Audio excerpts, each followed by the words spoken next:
menurut lu strategi apa yang selama 1 bulan terakhir ini itu tuh bekerja buat lu? Mana strategi yang bisa dibilang, aduh ini paling sering gagalnya? Jadi gini, beberapa strategiku yang gagal di bulan Mei itu adalah mencoba menangkap reversal moment. Jadi gitu. Jadi ketika market, contohnya saat ini kan saham teknologi itu koreksinya udah gila-gilaan. Arto even dari 19.000 sampai ke bawah 7.000 kemarin.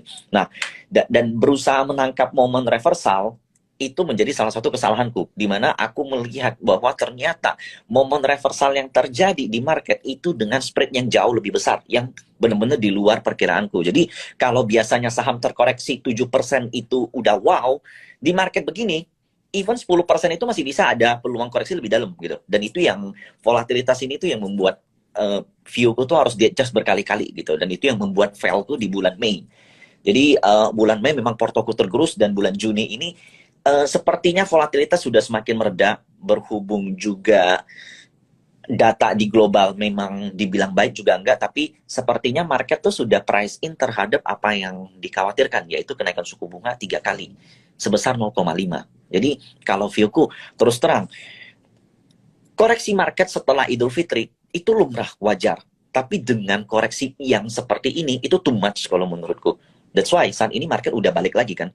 Jadi koreksi kemarin itu shocking, bukan karena kenaikan 0,5%, tapi karena fear terhadap kenaikan 0,5% kali 3.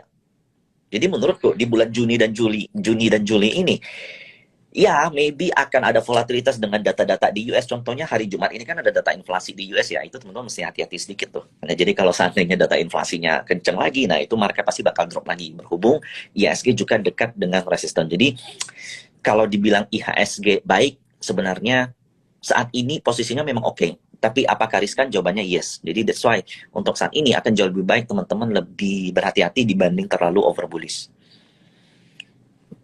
Oke, paham Mike. Nah, Mike, berarti dengan kondisi market yang kayak sekarang kan, tadi kan Mike bilang bahwa lebih ke reversal ya Mike ya? Lebih ke nangkep reversal ya? Oke. Yes. Nah, kalau kemarin kita sempat ngobrol ya Mike ya, itu kan sektor yang menurut lu lagi paling susah lu tradingin itu adalah sektor teknik, gitu kan? Kemarin lu kena stop loss, hari ini naik lagi bro, semuanya gitu kan. Nah, jadi dalam kondisi yang seperti sekarang, menurut lu sektor tech mendingan ya udah gua hindari dulu daripada gua kena gocek terus, atau ada yang harus lu perbaikin gitu di mungkin strategi lu di saham tech itu kayak gimana? Kalau menurutku strategiku yang perlu diperbaiki dibanding dengan aku harus, karena gini, aku cukup percaya bahwa apapun yang turun dalam itu pasti bakal baliknya dalam. Jadi menurutku ini Arto bakal, ini menurutku ya, view pribadiku, Arto itu bakal balik ke atas, let's say 10.000, 11.000 itu possible banget. Cuman kalian tahan nggak sama kocokan mautnya gitu. Nah, as a trader, kalau seandainya volatilitasnya terlalu besar, rawan banget terkena stop loss, dan itulah yang perlu aku adjust. Dimana satu, porsi portoku entry itu wajib lebih kecil, satu. Yang kedua, aku harus mengadjust penurunan yang cukup dalam, yang jauh daripada normal. Jadi kalau seandainya break support biasa itu wajar gitu. Contohnya kayak let's say hari ini BBYB, Arto segala macam masih kencang lagi, tapi di closing juga nggak valid kan, nggak solid, dia closingnya jarum gitu. Nah makanya menurutku itu beresiko banget kalau seandainya kita trading di saham tech, dan aku mencoba menjadi kontrarian dengan mengambil momen-momen seperti ini, dan ternyata masih sulit gitu. Jadi sekarang kalau menurutku jauh lebih baik kalau porsi techku aku perkecil, super kecil, dan aku pindahin ke yang ya udahlah, yang memang kontra, yang memang enggak kontra sama flow, yaitu pro. Nah, yaitu di sektor salah satunya di energi, consumer, non cyclical, dan banking. Oke. Nah, ini juga mungkin yang gua perhatiin ya, Mike ya.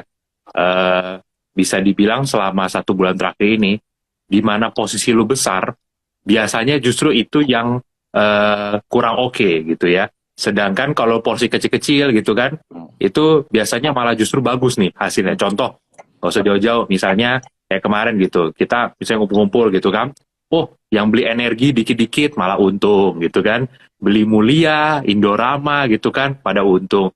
Giliran belinya gede-gede gitu, mungkin kenanya kayak di Doit, kayak gitu kan, atau segala macam. Nah, apakah di posisi sekarang kita lagi memasuki era bahwa ya porto mungkin harus didiversifikasi supaya size masing-masingnya itu lebih kecil ketimbang ya mungkin gua harus lebih concentrate gitu portfolionya.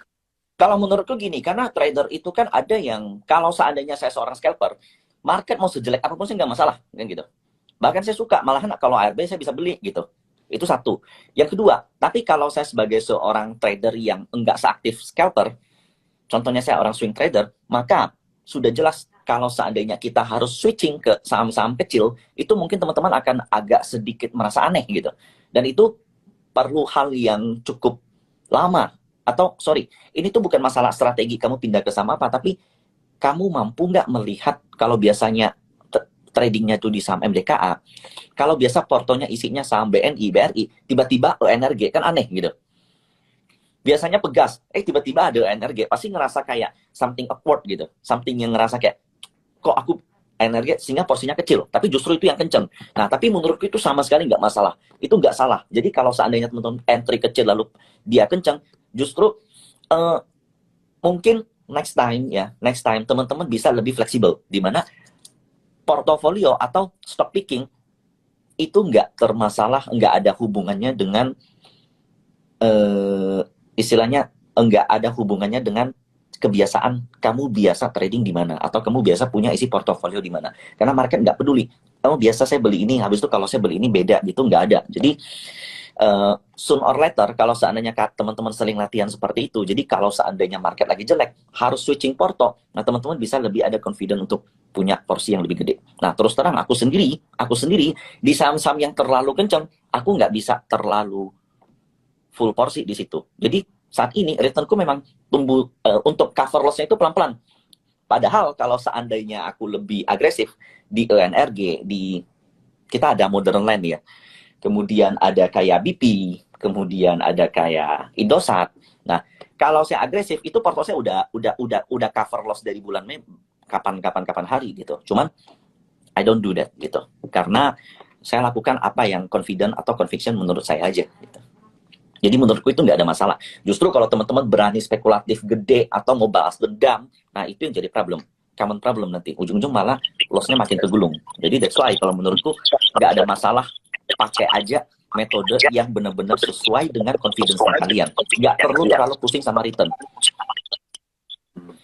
Oke, paham. Ya, contoh juga paling simpel yang lu bilang sama gue, bro, Raja. If only lebih confident gitu kan, itu mungkin hasilnya sekarang udah beda ya gitu ya. Oke. Nah, menurut lu rekomen juga nggak, Mike, dalam kondisi kayak sekarang ya, daripada lu, maksudnya teman-teman terutama yang masih baru gitu ya, atau belum biasa dikocok-kocok market gitu kan.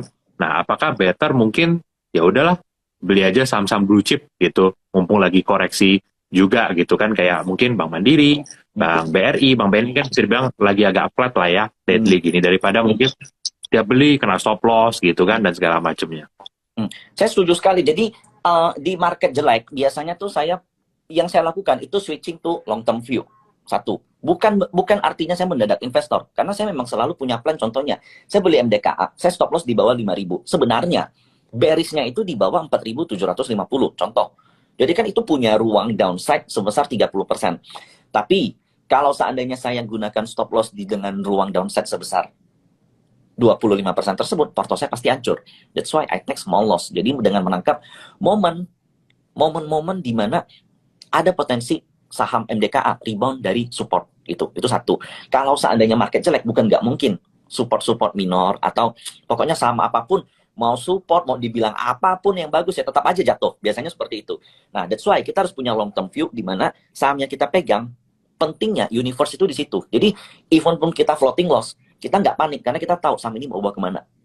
Nah, itu cuma masalah porsinya. Jadi ketika saham makin dalam ya, kalau kacamata trader itu bukan saatnya besarin porsi untuk entry di bawah.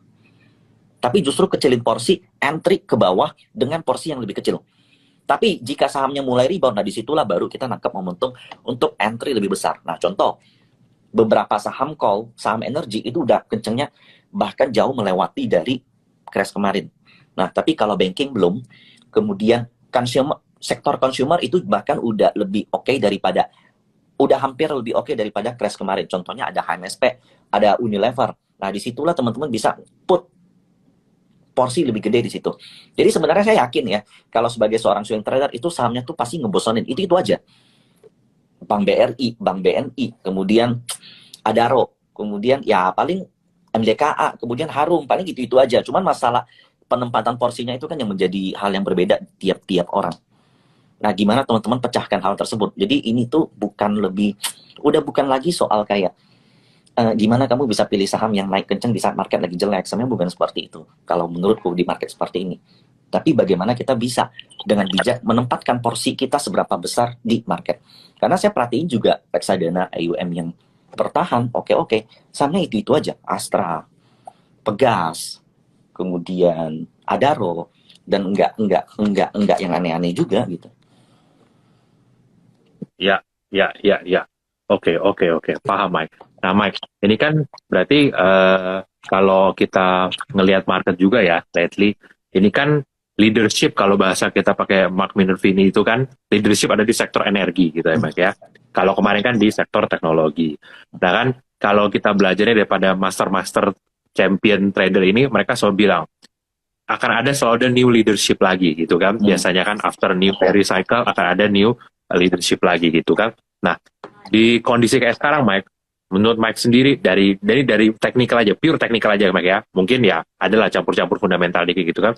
Di kondisi kayak sekarang, ini kan market US nih kita nggak tahu nih, lagi bear market rally kah, gitu kan, atau memang ini reversal bullish gitu kan. Nah, tapi kita ngelihat sektor energi di US itu tuh masih very strong. Contoh saham Exxon Mobil, ya, Exxon itu tuh kemarin udah 103, which is ini $1 lagi akan break all time high gitu kan. Berarti kan memang flow di sana tuh masih kenceng di energi gitu. Nah, berarti menurut Mike sendiri aman nggak kalau misalnya gini aja nih, udahlah kita ikutin aja kan biasa apa yang terjadi di global terjadi di Indonesia lagi kan, Mike. Biasanya seperti itu gitu kan. Ya sudah, sekarang Porto fokus di gue punya blue chip, energi, ya mungkin gue punya cash gitu kan untuk siap-siap kalau average down atau apa gitu kan, ya udah apa sisanya untuk kecil-kecil aja gitu. Atau menurut Mike ya apa, dalam kondisi kayak sekarang jangan pernah pakai patokan market luar, pokoknya market kita tuh beda sendiri deh, bisa geraknya ini. Jadi ya apa better mungkin cashnya banyakin gitu di dalam kondisi market kayak sekarang. Oh, jadi leading sektor yang mungkin akan selalu jadi ada di proxy saya sepanjang tahun 2022 ini, itu adalah energi, consumer non-cyclical, dan banking. Mungkin hanya 3 itu core. Nah, energi sendiri kita tahu alasannya karena apa? Karena komoditi. Kemudian kalau banking, kalau menurutku karena GDP kita yang diekspektasi justru bertumbuh di saat ekspektasi dari pertumbuhan GDP ekonomi dari US, dari China, dan UK di kisarannya itu semua turun. Jadi emerging market kita itu termasuk salah satu yang paling kuat. Nah, ini pergerakan dari sektor energi. Jadi ini kita bisa lihat uptrend very strong, dan menjelang di akhir, menjelang di ujung, ini masih foreign semua yang lakukan akumulasi di sektor energi. Dan memang terlihat sedikit ada pola rising wedge, tapi itu bahkan udah terjadi di awal tahun 2021, dan pola rising wedge ini pun terus breakout, dan at least ya masih ada spice up sekali lagi untuk sektor energi. Nah, kemudian yang saya suka itu non-cyclical. Ini non-cyclical, jadi ada Unilever, HMSP, itu meng-create base yang very good di bawah, dan ini boleh dikatakan dari sektor non-cyclical, ini sendiri teman-teman pasti tahu lah ya, ada inverted head and shoulders yang breakout. Nah, kemudian dia kenceng dan saat ini akan menyentuh resist di areal ini, jadi masih ada ruang upside ke segini nih. Nah, kalau ruang upside segini dari 714 ke 740, itu that means saham-sahamnya maybe bisa naik 10-15% lagi. Dan non-cyclical teman-teman coba cek aja, IDX non-cyclical itu apa aja gitu. Jadi memang harus apa lagi kalau seandainya kita pilih selain dari 3 sektor itu. Properti, in my opinion, belum, sama sekali nggak ada flow. Kemudian teknologi lebih parah lagi, ya, dan yang lain semua masih belum menarik. Ya paling ada kayak beneficiary daripada sektor energi, yaitu basic industry, karena most likely mereka akan bakal dapat keuntungan dari kenaikan harga komoditas kan, gitu. Oke. Mungkin ada teman-teman yang pengen tahu nih Mike, gitu kan? Nggak usah sebut nama sahamnya deh Mike. Tapi portfolio Ko Michael sekarang, Hmm. sektor per sektor tuh kira-kira berapa? Yang paling gede itu berapa persen, sektornya, dan cash-nya berapa persen Mike? Saat Nggak ini, usah sebut saham, kita nanti dikira pom-pom, jadi kita sebut per sektor aja. oke, pertama saya fail itu di tech satu, dan itu saya udah eliminasi dari Porto.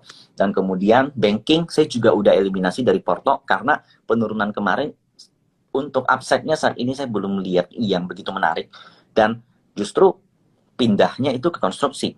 Per kemarin sama hari ini itu saya loading beberapa saham konstruksi. Saya masih nggak tahu ada apa, tapi I think nanti ke depan biasanya tuh kalau seandainya sahamnya udah oke atau udah ada akumulasi, nanti berita ada aja dikeluarkan, we don't know. Nah, kita bisa lihat mungkin nanti bakal ada pengumuman kereta cepat atau pengumuman ibu kota baru atau apa, tapi konstruksi itu maybe in my view short term itu ada peluang upside yang lumayan. Nah, kemudian consumer. Kenapa consumer? Karena saya menjaga kayak kalau seandainya market tiba-tiba drop, ini pasti bakal bertahan gitu. Karena sektor defensif non cyclical. Nah, kemudian komoditi of course. Dan komoditi saya tuh udah bukan lagi di nikel tapi di coal dan gold, yaitu MDKA dan sorry nggak boleh ya. Yaitu gold, yaitu ya dua MDKA. Kalau gold kalian tahu lah dua itu. Apalagi kan. Oke, oke. Nah, konstruksi Mike, mungkin bisa kasih mungkin apa chart analisis Mike, menurut lu saham konstruksi dari 4 yang paling gede itu mana sih yang menurut lu paling prospek secara teknikal? Nah, jadi ini rangkumanku hari ini ya. Akumulasi hari ini itu terjadi di Wika, Adi, PTPP, Waskita. 4 konstruksi semuanya terjadi akumulasi. Nah, coba kita lihat ini di Wika. Dan ini udah lama dikumpulin. Nah, perhatiin nilainya nih.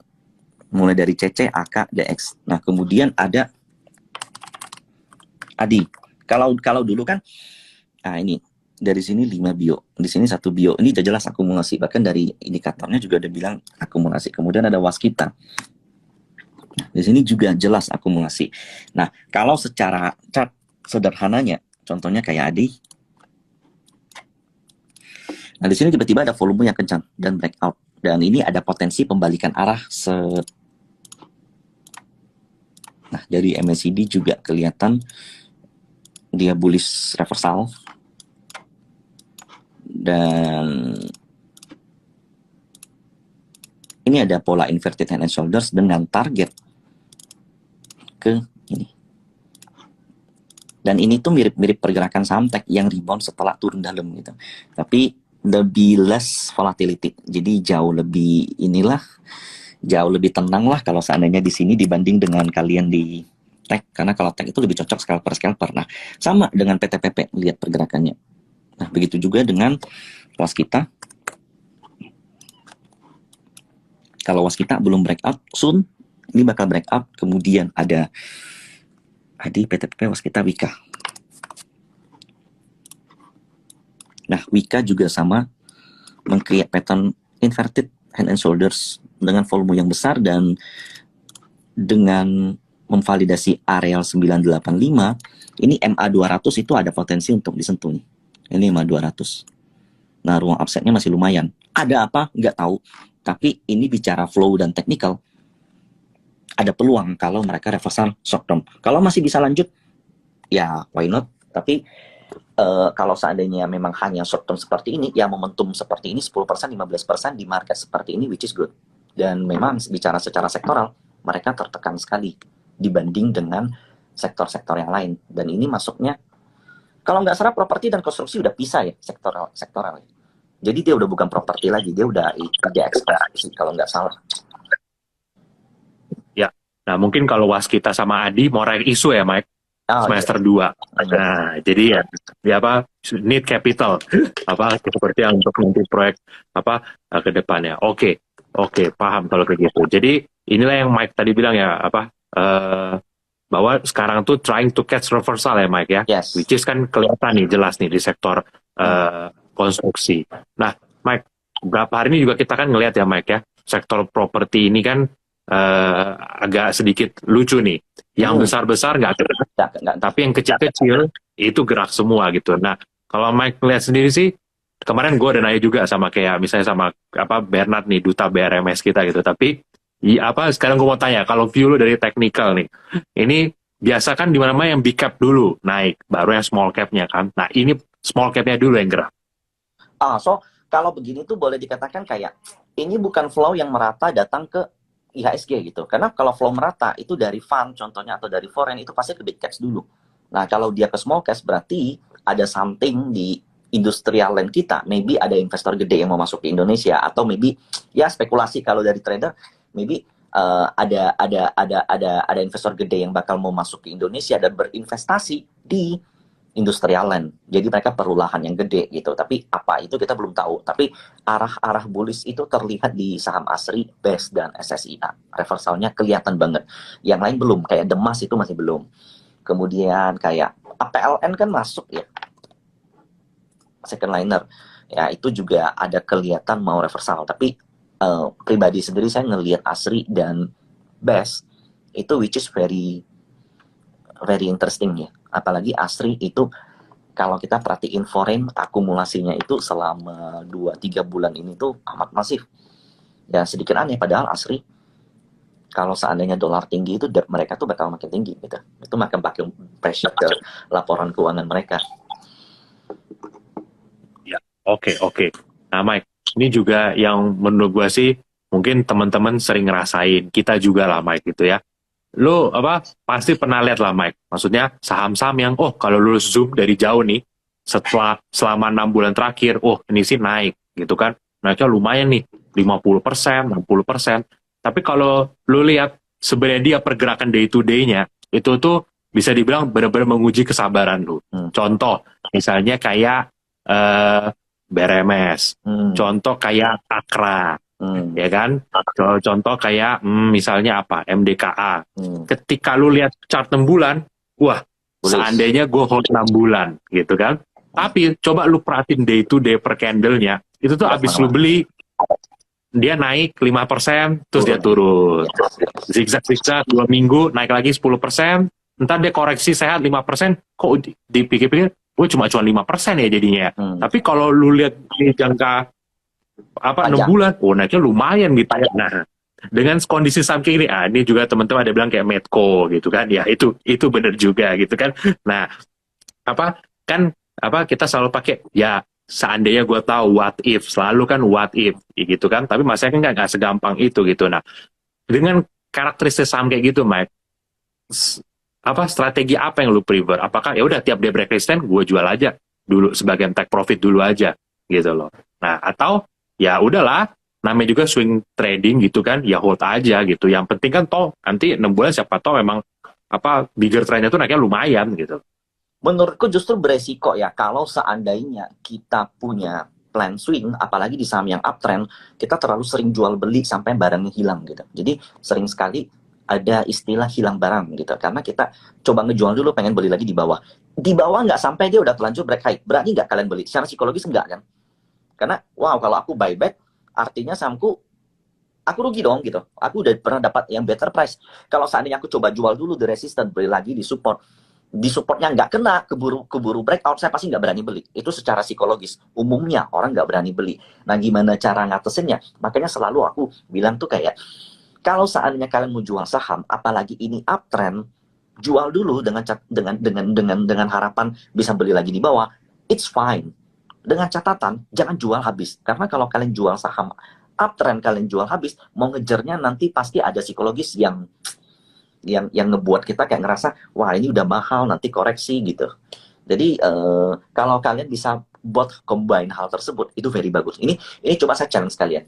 Kalau kalian udah punya saham swing dan itu ngebosenin, coba kalau kalian mainin atau ambil setengah porsinya untuk ditradingkan secara harian gitu. Karena BRMS kan jelas 230 nggak bisa lewat, ya kan? Kalau balik lagi ke 220, 210, 200. Nah, setiap 230 kalian jual, tapi jangan jual habis. Karena kalau sometimes nanti 230 breakout ke 235, 236 dan kalian nggak sempat beli balik, kalian nggak akan berani beli di 234, 235, 240, even nanti sampai 300 kalian udah nyesel, udah hilang barang. That's why harus sisain minimal setengah, apalagi kalau sahamnya tuh strong uptrend dan itu di sektor yang very good, which is contohnya kayak komoditi, energi, kemudian ya yang lagi kenceng-kenceng, yang lagi oke-oke gitu, usahakan jangan jual habis. Ya. Contoh paling simpel mungkin kita pakai yang blue chip call deh, Mike, Adaro. Tiap kena 33, 34 kemarin kan balik ke bawah 3.100. Naik lagi 33, 34. Balik lagi ke bawah. Naik lagi, balik lagi. Kemarin udah hampir sempat, bahkan udah mau break 3.060 kan, udah mau ke EMA 50 kan. Wah, itu mungkin udah pada panik mau jualan gitu kan. Sekalinya kali ini terbang ke 33 ya Mike ya. Mungkin pada jual lagi. Kali ini ditembusin beneran Mike ke 3.400-an. Kayak ini kan lucu nih. Kelihatannya tuh simple kan? Gini kan. Pendek doang. Nah, ini itu dari April sampai Juni. 2 bulan harus nunggu saham nggak kemana-mana, bahkan condong turun gitu. Dari sini sampai sini itu perlu text time 2 bulan. Jadi kalau seandainya kita seorang swing trader memang bosenin banget. Kalau seandainya market lagi kemana-mana ya nggak bisa ngapa-ngapain kita gitu. Nah, that's why memang swing trader itu diuji itu kesabarannya. Dan kalau seandainya kalian mau istilahnya tektok, jual di sini, beli di sini, jual di sini, beli di sini, usahakan jangan habis porsinya, sisain setengah. Nah, permasalahannya kan banyak teman-teman yang bilang kayak gini, nanti average jadi rusak, cuannya tuh jadi kelihatan nggak gede. Ya, kalau kalian bisa catat sendiri jauh lebih bagus. Kalau seandainya pakai 2 account itu juga oke untuk atasin hal-hal seperti ini. Karena kalau teman-teman jual lalu beli lagi, ini kan kayak bisa rusak average-nya memang. Tapi itu akan jauh lebih baik daripada teman-teman jual habis. Karena hakikat dari seorang swing trader memang adalah hold until trennya patah. Cuman memang itu ngebosanin. Iya, betul. Intinya pada dasarnya Mike, simpelnya ya. Ya kalau setiap harga naik, kalau takut posisinya jadi rugi, selalu cicil jual aja ya Mike ya. Yes. Saya udah naik berapa persen, cicil jual sepertiga. Naik lagi 10-20%, jual lagi sepertiga. Terus gitu aja Mike ya. Maksudnya, at least nggak ada yang salah dengan profit taking ya Mike ya. Yang penting kalau emang kita yakin masih bagus, ya udah hold aja sebagian gitu ya. Jadi sampai atas pun at least kita masih punya sahamnya gitu ya. Ya, itu ya itulah Mike ya. Makanya kita selalu bilang ya Mike ya, chart itu kalau dilihat enak banget gitu ya. 6 bulan naik 60%. Coba perhatiin candlenya satu demi satu, bayangin gini, setiap hari kita hanya ngeliat market itu kan setiap hari ya, day to day. Bayangin tiap hari liatin candle kayak Adaro kayak gini nih. Selama 2 bulan, naik turun, pasti ngebosenin gitu. Tapi buat orang yang ngelihat, cuma 6 bulan doang, ini keren ya, naik terus ya gitu ya. Nah, makanya teman-teman mungkin harus ngelihat grafik itu kadang-kadang diperhatiin juga ya Mac ya, kayak psikologinya itu day to day-nya itu seperti apa gitu market, gitu, supaya nanti teman-teman juga mungkin lebih sabar next time ya kalau jadi swing trader. Kalau bisa tuh jangan lihat, kalau swing trader tuh jangan ngelihat harga saham tiap hari, karena pasti bakal ada gatel aja, pengen jual, pengen beli, pengen kayak ini ada uang nganggur nih gitu. Masa aku cuma ngelihat harga saham Adaro minus 2% aku nggak ngapa-ngapain gitu. Jadi kalau bisa swing trader itu pertama, kalau untuk teman-teman yang masih sering ngalamin kayak begini, satu, jangan sering lihat market tiap hari untuk seorang swing trader. Yang kedua, kalau seandainya kalian bosen dan ngelihat karena gini, aku pengen jadi seorang Warren Buffett, tapi aku lihat harga saham tiap hari, nggak mungkin dong. Artinya udah nggak bener gitu. Tapi aku punya, memang aku punya style, aku punya naluri itu untuk ngelihat harga saham tiap hari. That's why mungkin stylenya Warren Buffett itu nggak cocok buat kamu. Jadi ya kamu mesti bagaimana nyesuaiin hal tersebut. Jadi kalau kamu ngelihat saham tiap hari, tapi kamu sukanya nge-hold, that's why kamu harus pisahkan porsi di situ. Nah, salah nggak sih kita hold Adaro kemudian kita jual lagi? Nggak salah. Menurutku nggak salah. Selama yang kamu beli dan jual itu masih punya peluang upside, menurutku nggak salah. Makanya harus dibedakan. Saya beli Adaro untuk hold dengan saya beli Adaro untuk jual dan beli. Oke. Nah ini komennya ada yang lucu Mike. Pengen kayak Warren Buffett, tapi belajarnya scalping kok. Oke. Nah makanya ini sering terjadi ya Mike ya. Maksudnya pertama beli mau jadi investor, tapi naik 10% keluar, akhirnya jadi trader.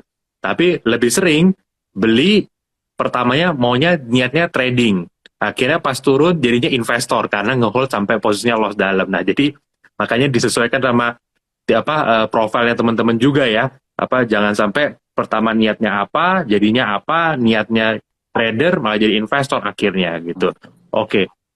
Nah Mike, kalau dengan kita balik lagi ya ngomong kondisi market sekarang, karena kan tadi juga kita lihat teman-teman juga pada bilang ya market sekarang lagi nggak gampang ya. Dan satu hal juga yang kemarin kita sempat ngobrol juga Mike ya, tahun ini tuh bisa dibilang kita masih lack of saham yang benar-benar bikin ibaratnya tuh everybody crazy about stock market. Kalau 2020 kita punya Antam, BRIS, KF dan teman-temannya. 2021 kita punya Arto, kita punya BBHI, kita punya DMMX dan ya maksudnya yang big cap gitu kan. Nah, tahun ini oke, orang bisa bilang oh ada SMDR yang naiknya kenceng apa segala macam. Tapi Nggak semua kita orang beli. belum lihat nih ada saham yang benar-benar sampai primadona yang it's like everybody punya nih barang gitu kan. Nah, menurut Mike sendiri apa ada possibility dari ini balik lagi ya Mike ya. Ini kan ya mungkin adalah unsur tebak-tebakan sedikit gitu kan. Tapi kan balik lagi biasa saham yang begini kan ada story-nya gitu kan. Nah, menurut Mike saham yang kayak gini nanti bakal datang dari sektor mana Mike? Waduh, ini berat ya kalau ngomong ya. Tapi tebak-tebakan aja. Namanya cuma tebak-tebakan. Nah, kalau menurutku maybe ya kalau seandainya nanti energi terkoreksi, justru dan market sedang dalam keadaan crash karena kita lagi persiapan US itu crash, maka saham-saham seperti ini mungkin in my view itu bakal datang dari sektor consumer non cyclical yang kemarin udah ditinggalin gitu, yang kemarin udah bener-bener nggak ada yang pengen lihat lagi. Nah, itu ada potensi untuk dia rebound. Oke. Jadi consumer non cyclical ya Mike ya. Yes. Menurut lo akan dari situ dan ini kemungkinan besar akan muncul once si energinya agak topping gitu ya, bisa dibilang ya. Ini akan muncul. Oke. Karena kalau gue sama ini Kobernat taruhannya di ini bro, di grup yang satu itu yang udah lama diem, yang gue bilang itu yang harganya masih 50-an tapi itu before crash Mas. itu kalau main Mike pasti rame market. Kalau yang itu main. Oke. Ini kita coba lagi, kita gali lagi ya teman-teman ya. Mungkin kalau teman-teman ada pertanyaan, teman-teman boleh submit juga, nanti aku bacain juga ya. Ini coba deh kita kasih deh satu buat teman-teman nanya dulu. Mana nih? Coba kita lihat. Oke. Nah, Ko MY minta view-nya dong untuk saham nih Bird. Bird ini memang menurut gue juga menarik ya Mike ya. Karena kan kalau kita tahu sekarang harga yang online itu kan udah pada lebih mahal bahkan daripada taksi biasa gitu kan. So memang secara recovery story ada nih story-nya gitu kan. Nah tapi kalau menurut Mike sendiri dari grafik kayak gimana Mike? Justru pergerakan Bird ini betul ya, jadi kayak online offline itu justru bahkan bisa kayaknya kalau nggak salah lebih murah ya daripada online ya. Dan Bird sendiri saat ini tuh kalau menurutku ini lagi prepare to bullish. Jadi kalau teman-teman yang nggak dapet di bawah, jadi pergerakannya itu kan very cepat ya. Nah rebound dari sini itu cuma 2 hari doang gitu, udah naik segini lalu istirahat. Nah ini lagi Sun lagi istirahat di areal neckline dan targetnya itu bisa ke 2000 ke atas. Jadi Bird ini ya menarik, ada peningkatan volume juga di bawah sini. Nah, bicara katalis, ya benar kita tahu lah katalis dari Bird ini apa kalau seandainya pasar udah dibuka, kemudian PPKM sudah makin tipis, lalu pelonggaran pengetatan protokol COVID. Jadi biarkan dia bermain di areal ini dulu, yaitu areal ya 1006, 1008, kurang lebih 200 poin areal sideways-nya. Oke. Nah, ini juga yang baik ditanya teman-teman nih Mike. Saham-saham yang naiknya kenceng banget sampai bingung cari entry-nya. SMDR, terus juga INDR gitu kan. PSSI, Temas gitu kan. Nah, kalau untuk menghadapi saham-saham kayak gini, Mike, biasa lu cari posisi entry itu di mana, Mike? Apakah lu pakai mungkin moving average atau banyak lah orang kan pakai berbagai metode gitu. Kalau lu sendiri menghadapi saham yang gerakannya liar ke atas ini gimana? Terus terang tuh kalau seandainya udah kenceng gitu juga, aku pun bingung kalau mau entry di mana. Itu satu. Yang kedua, akan jauh lebih baik kita sabar, nunggu diskon sampai dia nyentuh titik-titik awal di mana dia breakout dan perhatikan volumenya. Nah contoh ya, ini contoh study case di Temas ya. Jadi kalau teman-teman lihat Temas, ini kan titik tertingginya itu kan ada di sini ya, di situ. Nah ketika dia kenceng di sini, kalau teman-teman kejarnya di sinilah. Kemudian dia terkoreksi begini, gimana nggak jiper gitu? Atau enggak, paling enggak kalau porsinya gede itu udah pasti panik, udah pasti pucet ini. Dari 2.500 ke 1.006 itu terkoreksi hampir 1.000 poin, hampir 50% gitu. Nah, tapi akan jauh lebih baik kalau kita entry tuh di titik tertinggi sebelum dia udah breakout. Jadi titik tertinggi dari Temas itu kan di sini. Jadi ketika dia udah breakout, koreksi lagi, areal ini yang oke. Nah, next kalau menurutku Temas ya ada di titik tertinggi ini. Jadi memang saham yang baik kalau gerak itu dia bakal seperti tangga. Kenapa harus seperti tangga? Karena ketika seperti tangga artinya ada yang sedang taking profit. Ketika ada yang sedang taking profit, dia punya cash lagi gitu. Dan itu dia bakal bisa gunain dana hasil taking profitnya untuk buy on weakness. Dan itu yang selalu terjadi di saham-saham yang rally-nya kenceng. Jadi ketika mereka koreksi, nah itu sebenarnya adalah momen-momen yang tepat untuk melakukan pembelian. Jadi ketika dia rally, kalau teman-teman mau join, pastikan selalu dengan ketat dan disiplin. Kalau seandainya teman-teman udah beli bottoming dan dia rebound, nah itu kan enak, tinggal ditinggalin gitu. Tapi kalau seandainya nggak mampu, nggak bisa kejar lagi gitu, nggak dapat bottoming dan terpaksa kejar atas, itu mesti disiplin day by day. Karena kalau teman-teman nggak disiplin, seandainya dia bisa terkoreksi 20-30%, itu bakal menggurus portofolio dengan ya bakal sampai ganggu psikologis kalian gitu. Oke.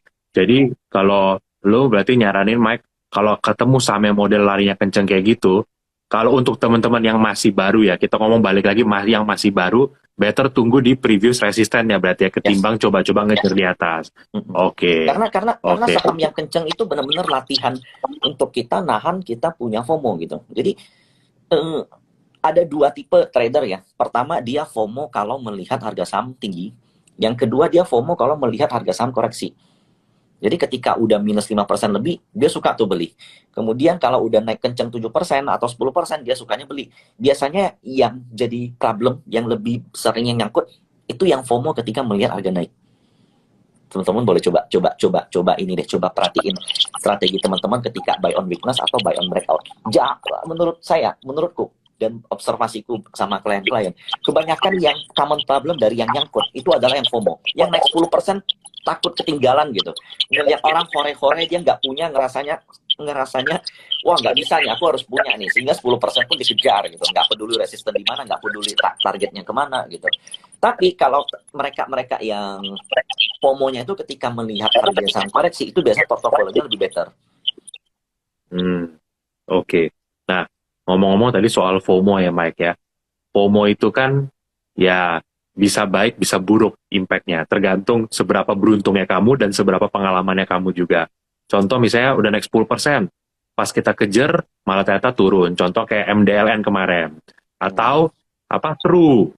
Jumat kemarin kan TRU, TRUE itu. Dari 90 langsung hajar ke bawah. Tapi ada juga yang kayak kemarin Mike Energy. Begitu naik 10%, kita kan pasti agak takut nih, apalagi lihat 2 minggu sebelumnya kan tiap dia mau naik kan ketahan terus kan. Nah, Mike sendiri biasa gini, kan balik lagi, tidak ada yang 100% strategi perfect di market. Tapi kalau lu biasa Mike, bedain breakout mana yang bakal sukses, kayak Energi kemarin, sama yang kayak modelan MDLN kemarin gitu, biasa lu pakainya itu ngelihatnya lebih kayak gimana? Maksudnya ya again, not perfect, pasti bakal ada salah. Tapi maksudnya yang lu mitigate gitu tuh gimana stepnya? Kalau aku sendiri yang ngelihat antara MDLN dan ENRG kemarin mesti MDLN justru viewku tuh sempat salah bro. Aku sempat merasa MDLN bakal close high minimal close high.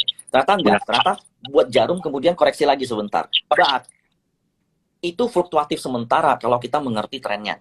Nah makanya di grup aku juga bilang MDLN spare aja. KRB nggak masalah, kalian bisa lakukan pembelian lagi. Dan luckily hari ini dia udah close di 111 ya kalau nggak salah, dan itu naik 12% dan saat ini udah lewat dari semua pembelian. Nah sementara kalau UNRG yang bisa close arah itu gini bro, lebih ke you must look menit ke menit gitu, karena istilahnya itu bola jalan. Jadi kalau seandainya pagi-pagi ada potensi naik kenceng, ya itu kita mesti pantau dari menit ke menit, karena itulah yang dilakukan oleh scalper. Exhausting nggak? Yes, benar-benar exhausting. Itu benar-benar takes time, benar-benar take effort, dan itu benar-benar mesti kuras waktu. Jadi kalian mesti bisa lihat bid dan offer, kalian mesti bisa lihat flow yang masuk, kalian mesti bisa lihat yang taking profit ini gajah atau semut gitu. Itu yang paling penting. Yang taking profit ini gajah atau semut. Kalau gajah taking profit, ya sahamnya pasti jadi jelek gitu. Tapi selama kita mengerti trennya itu nggak ada masalah. Nah contoh kayak NRG kan hari ini close-nya memang hijau, tapi kalau kita lihat candle-nya merah, jadi agak-agak beresiko memang. Nah, so kalau seandainya terkoreksi, nah itu sebenarnya peluang karena trennya itu baru mulai uptrend, bukan baru mulai uptrend, just start new higher high kan, just start new uptrend gitu. Oke, oke, oke, oke. Jadi Nah, ini mungkin pesannya itu ya. gini bro, kalau kita mau itu floating loss ataupun floating profit, mau itu ARA ataupun enggak close high, selama kita pegang sahamnya itu trennya oke, it will be no problem. Floating loss itu hanyalah cuan yang tertunda. Beda kalau kita beli downtrend. Floating loss itu nangis yang tertunda mungkin. Benar itu sudah. Jadi kayak contohnya Iya, iya. energi ini kan, aduh salah. Kayak contohnya gini, energi ini kan jelas banget uptrendnya nih. Nah ini kalau saya tarik proyeksi secara Elliott Wave, ini tuh baru di pucuk wave 3. Jadi koreksi dari ENRG nanti, if ada koreksi, jika ini benar adalah pucuk ketiga, itu merupakan downside daripada wave keempat. Dan terakhir itu biasanya wave kelima. Nah, itu contoh ENRG. Sementara kalau MDLN, itu baru just start uptrend. Sama kayak Bird. Kalau Bird itu baru ngelewat masa sideways-nya, MDLN tuh udah mau-mau tuh. Nah, kita tangkapnya di sini. Di mana proyeksi kita itu bakal, nah begini, at least dia nutup gap yang kemarin lah, titik tertingginya. Karena di sini titik tertinggi ini tuh kemarin dia kehalang gapnya doang yang di sini. Jadi kalau kita tarik, nah gitulah dia.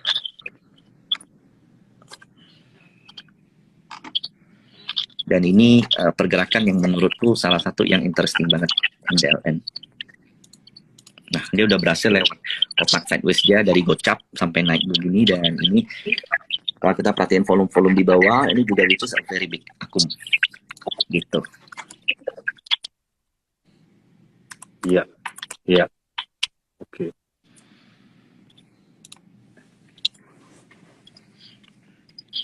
Iya. Kalau kita lihat MDLN ini, kalau kita ngomong udah selesai stage 1 ya Mike ya. Sekarang Yes. masuk ke stage 2 nih. Dia udah selesai konsolidasinya, sekarang dia mulai ke breakout. Nah, ini tadi yang interesting juga nih Mike. Kalau tadi gue lihat ada beberapa yang sempat komen ya, tapi mungkin gue coba summary. Menurut seberapa pentingnya volume dalam gini, kalau pada saat breakout rata-rata volume pasti biasa gede ya. Oke, itu kita get it. Nah, yang sering kejadian adalah kita kan belajar. Kalau harga turun, volume tipis, santai aja. Ini berarti pullback biasa kan. Tapi kita sering lihat kejadian, habis breakout, dia turun pelan-pelan, volumenya tipis, sampai ujung-ujungnya habis cuan yang kemarin, Mike. Padahal volumenya tipis-tipis semua tuh. Bahkan sekalian breakdown ke bawah. Nanti begitu breakdown ke bawah, baru gede volumenya. Nah, jadi menurut Mike, seberapa penting, Mike, volume itu dalam lu menganalisa saham, terutama ketika lagi pullback, karena sering. Oke. Jadi gini, volume dan price itu kan dua hal yang nggak bisa dipisahkan. Nah, apa sih yang lebih penting daripada volume? Jawabannya adalah price. Jadi kalau seandainya ada suatu saham trennya turun terus, price-nya harganya turun terus meskipun dengan volume kecil, jawabannya adalah you must protect your equity first. Karena your equity itu nggak tercermin dari volume, tapi dari price. That's why kalau seandainya ada pergerakan seperti itu biasanya itu di saham-saham yang memang pergerakan makernya itu udah boleh dikatakan lihai lah seperti itu. Jadi memang kalau diikutin bagi retail itu memang susah. Naiknya kenceng, turunnya tipis lalu hancur ke bawah gitu. Dan itu memang ya biasanya lagi proses akumulasi atau memang distribusi juga, dan that's why akan jauh lebih penting kita protect kapital kita, bukan berdasarkan volume tapi berdasarkan harga. Makanya jauh lebih penting itu kita melihat harga daripada volume. Tapi kenaikan harga dan penurunan harga itu nggak bisa dipisahkan dari volume. Tapi kita nggak bisa denial kalau seandainya contohnya 1000 support, breakdown 1000, lalu tapi volume rendah kita hold aja, nggak bisa. Kalau menurutku nggak bisa. Karena kita jual harga, karena capital kita, equity kita itu tercermin dari harga. Nah, itu in case berbeda kalau seandainya kita bisa proyeksikan saham kita itu masih di dalam tren yang uptrend. Jadi kalau seandainya teman-teman nggak rela cut loss selama dia masih uptrend, itu nggak ada masalah. Oke. Oke, nah Mike, ini banyak juga yang request nih. Pokoknya dari tadi yang gue lihat paling sering di request ada MPMX sama WIRG. Nah, coba mungkin gimana Mike, technical analysis ini? Kalau MPMX, jadi after bagi dividen ya, untuk saat ini I think dia bakal balik ke MA 200-nya, yaitu di dekat-dekat 1000. Jadi setelah bagi dividen, ini kan pergerakan yang gap down 2 kali, mau coba rebound nggak bisa. Oke. Dan last demand dia itu ada di sini. Dan ini near angka 1000. Satu. Nah, kemudian WIRG. Untuk WIRG sendiri, lucunya ya, ini hari ini kan hijau dan ada potensi kalau dia reject dari areal demand yang di bawah ini. Dan sederhananya itu begini. Tapi ingat ini tag ya. Jadi volatilitasnya bakal kenceng. Ya, jika ini valid, jika flow ini oke, meskipun masih dengan volume yang rendah, itu bisa begini. Tapi untuk memproyeksikan pergerakan yang seperti ini, itu akan jauh lebih baik kalau kalian bisa ngelihatnya tuh menit by menit atau day by day lah paling enggak. Bukan yang kayak beli habis itu tinggalin. Karena bukan nggak mungkin kalau ini bisa breakdown ke bawah. Tapi yang pasti today itu ada rejection. Oke. Itu untuk dua. Jadi dua-duanya masih tertekan dan ya blocksumnya juga masih netral aja gitu. Dua-duanya masih tertekan dan kalau seandainya teman-teman punya saham porsinya terlalu gede di sini dan nggak ada saham lain yang punya kerennya lebih oke, akan jauh lebih baik di hedging dulu. Oke. Nah ini juga yang banyak tadi Mike. Gue lihat BRMS Mike. BRMS sama DOIT. Nah, kalau BRMS, which is very good kalau menurutku. Jadi hari ini terkoreksi dengan volume yang nggak lebih gede dari kemarin. Dan koreksinya itu setelah dia tertahan di area resisten 230. Nah, ini tuh most likely ya, itu nggak susah, udah susah kalau nyampe 200 lagi. Karena dengan pergerakan seperti ini, biasanya dia bakal rebound di at least 220. Kalau menurutku gitu. Karena dia udah meng-create another support dengan menyentuh area 230, dia meng-create another support di 220. Jadi menurutku ini besok BRMS bakal menyentuh area demand yaitu di 220. Dan soon dia bakal break ini. Ini bakal banyak istilahnya kuda hitam lah, dia bakal banyak announce proyek-proyek dia ke depan sepanjang 2022 ini dan dibilang trennya udah habis, ini kelihatan banget belum. Dia cuma sekedar sideways di bawah, di atas, sorry. Dan ini kan agak gimana gitu kan. Nggak organik ini pergerakan kayak begini nih. Dan ini bakal tersentuh lagi in my opinion, yes. Jadi memang lagi di sideways aja. Lalu tadi DOIT ya. Kalau DOIT sih, aduh. Ini bad side dari call-nya nih. Nggak. Menurutku masih bearish. Masih, bukan bearish istilahnya. Untuk dia reversal, untuk gap-gap di atas ini masih belum saat ini. Orang aja masih reboundnya aja masih dipenuhi seller-seller. Jadi mumpung masih bisa keluar ya keluar dulu. Coba cari lain pengganti di saham lain. Oke. Nah satu juga ini tadi gue lihat banyak ditanya ya Mike ya. Itu ke Indika. Karena gini Mike, mungkin gue paham ya kenapa banyak juga yang tanya soal Indi. Pertama, Indi itu kalau lihat dari segi saham call pattern sih bagus ya, break up and handle gitu kan.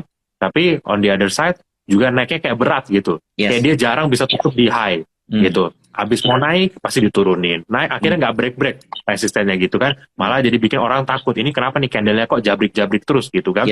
Nah, dari pandangan lu sendiri Mike, masa pertama ya, ngeliat Indi sekarang kayak gimana. Dan kedua, apakah saham kalau udah sering bikin jabrik-jabrik gitu, while the rest of the pack gitu ya, teman-temannya tuh naik kencang, berarti ini saham better kita tuker ke champion aja di sektor itu, rather than kita stick di saham yang mungkin kelihatan lebih lambat ini.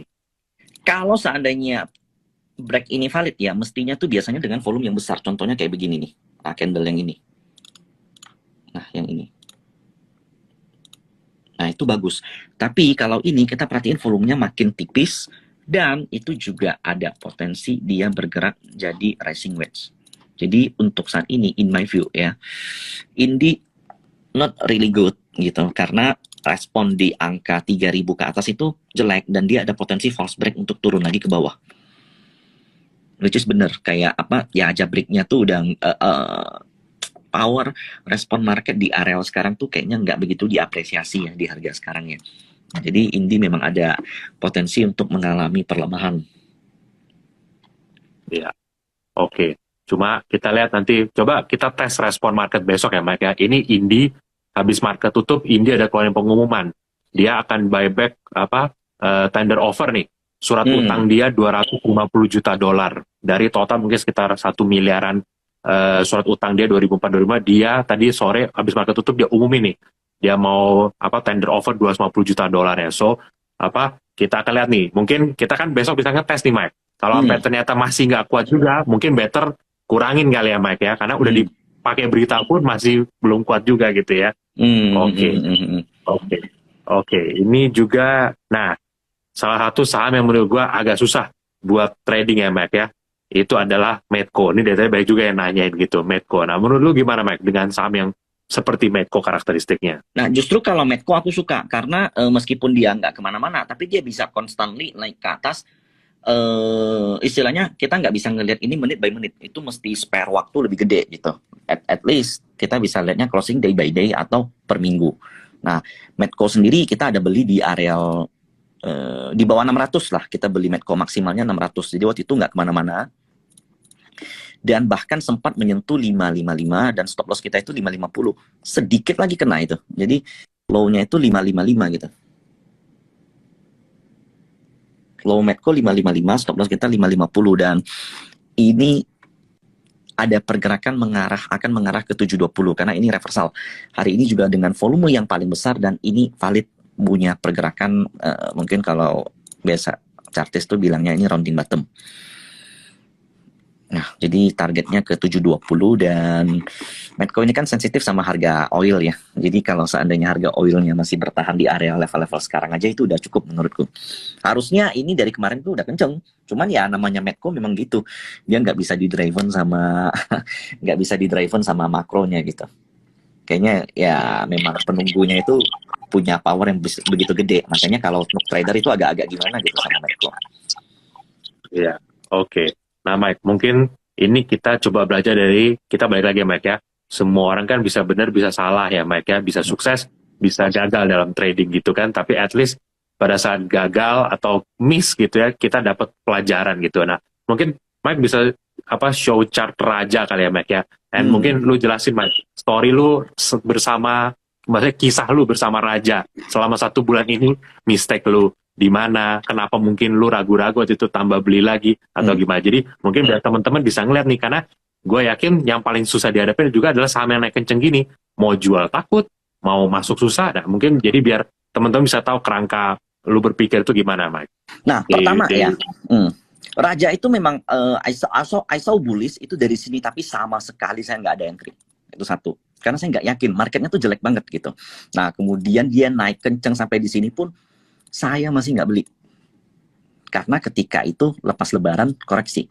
Nah, koreksi Raja itu sebenarnya kalau by technical ya, itu very good, which is dia tertahan di area breakdown double bottomnya. Di sini. Koreksinya maksimal di sini, tapi dengan ada candle shooting star seperti ini, waktu itu saya masih juga nggak berani entry, masih denial gitu. Karena waktu itu saya masih fear sama market dan masih porsinya ngurangin. Nah, sampai di sini masih saya nggak entry. Akhirnya terpaksa saya entry-nya di sini, yaitu buy on breakout, dan itu wow, itu salah satu penyesalan saya yang gede. Saya entry-nya di sini, buy on breakout, bayangin. Harusnya di sini-sini tuh kita udah bisa entry gitu. Dan saat ini pun terkoreksi dan menurutku ya, kita lihat garis besar. Ini ada pattern yang namanya ascending triangle. Syarat pattern ini adalah break dengan volume besar, which is good. Mungkin saya masuk weekly lebih jelas. Nah, gini. Targetnya dari Raja itu di angka 550. Nah, so untuk koreksi dari Raja, entry-nya di mana? Nah, ini saya lagi cari nih titik-titik entry dari Raja. Kalau udah begini kan susah nih biasanya nih. Nah, jadi cara entry-nya tuh dua. Pertama, kalau seandainya di menit kita ngelihat flow yang besar, yang bakal mendobrak resisten, kita bakal entry. Atau kalau enggak, kita bakal entry ketika dia kembali ke sini. Jadi antara dua pilihan lah. Kita pakai metode swing yaitu entry di demand area, atau kita pakai metode scalper, yaitu ketika melihat ada flow antara dua itu. Dan salah satu fail besar saya di Raja adalah sepanjang ini tuh saya avoid dia. Sepanjang ini saya avoid, saya nggak peduli dia naik-naik, sampai di sini baru FOMO beli. Nah, jadi dapatnya tuh masih kecil sebenarnya. Which is kalau saya ngikutin dari sini, saya strict aja sama technical analysis, harusnya udah entry di sini. Jadi memang terkadang tuh conviction itu pengaruh banget ya sama hasil trading kita ya. Kalau seandainya kita hanya mentah-mentah ngelihat sahamnya, ngelihat price action seperti ini, ya kita bakal entry dengan porsi yang gede. Tapi karena aku ngelihatnya Raja, which is saham yang boleh dikatakan beresiko, second liner lagi, dan itu ngebuat aku entry-nya nggak gede. Nah, dan karena penuh keraguan-raguan, entry-nya itu bener-bener buy on breakout, di mana saya tuh sebenarnya jarang banget buy on breakout gitu. Oke. Sama satu lagi nih Mike, pertanyaan juga. Dari tadi gue sebenarnya udah lihat ini kode sahamnya udah beberapa kali disebut ya. Tapi gue sendiri memang ada perhatiin lah saham ini, karena gue pikirkan dengan oil price-nya improving harusnya ke depan harusnya bagus buat si saham ini, harusnya ya. Tapi berarti kita masih dalam posisi wait and see gitu ya. Tapi menurut lu Mike, kalau lu melihat chart saham yang namanya Wintermar, WINS, itu tuh how you handle saham yang bisa dibilang volatilitasnya sangat tinggi almost every day gitu. WINS atau WINR? WINS ya? WNS. Oke. Lu bagaimana akan handle saham ini? Karena terlalu liar mungkin lu pakai weekly atau bagaimana gitu. Justru saya pakainya itu di bawah daily gitu, karena bener-bener liar gitu. Jadi untuk entry-nya itu bener-bener menit by menit. Nah, tapi saya ada porsi yang saya simpen untuk swing, di mana my view adalah ini udah break bullish flag dengan target ke 240. Nah, jadi kalau pullback begini itu, biasa. Nah, itu weekly kayaknya. Itu weekly kayaknya ya. Enggak, ini daily. Oh, ini daily. Oke. Ini daily. Oke. Ya, betul. Nah, ini daily. Oke, jadi stick-nya lebih kecil ya, Mbak ya? Yes. Stick-nya justru lebih kecil, lo perhatiin. Perhatikan kenaikannya juga dengan volume yang luar biasa. Kalau lihat yang begini-begini tuh aku paling suka tuh. Naik kecong, koreksi kecil, naik kecong, koreksi kecil. Tapi memang karena dia WINS dan bukan MBKA, maka koreksinya itu bisa lebih turun daripada kenaikannya. Dan itu wajar, karena itu proses akumulasi. Kalau kalian nggak mau pusing, kalian beli, kemudian kalian tinggalin. Jaga aja maksimal kalian ruginya di berapa.